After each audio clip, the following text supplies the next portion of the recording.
What is mental suffering? Simply put, mental suffering is the unwillingness to not accept the difference of moving from one situation in life to another.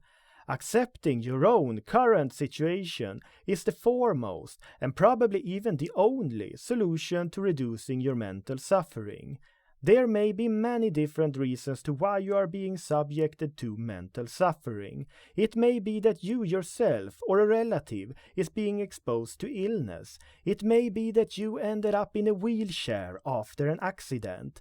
It may be that someone close to you died. It may be that you have lost your job, and it can be a variety of other and different things as well, big or small. During life, you constantly go from point A to point B. Sometimes it can be positive to go from point A to point B. Sometimes it can be negative. It is when you feel that it is negative to go from point A to point B that mental suffering occurs. Let's assume that you ended up in a wheelchair after an accident.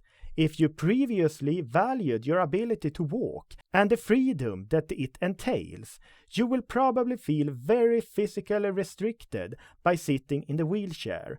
This limitation will most certainly cause you to suffer a lot mentally because you miss how your life was like before.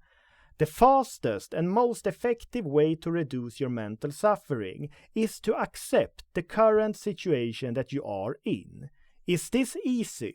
Absolutely not. And depending on how big the negative impact of your movement from point A to point B is, it will be even more difficult to accept your new situation.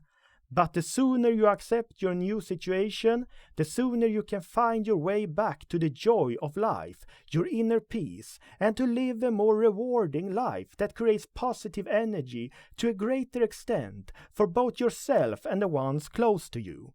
The cure for mental suffering. Accept your current situation and do the best you can from the current situation that you are in.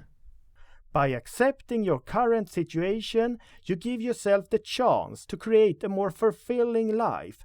By not accepting your current situation, you will be stuck in the mental suffering that you previously have experienced. If you can't do anything about it, you have to accept it.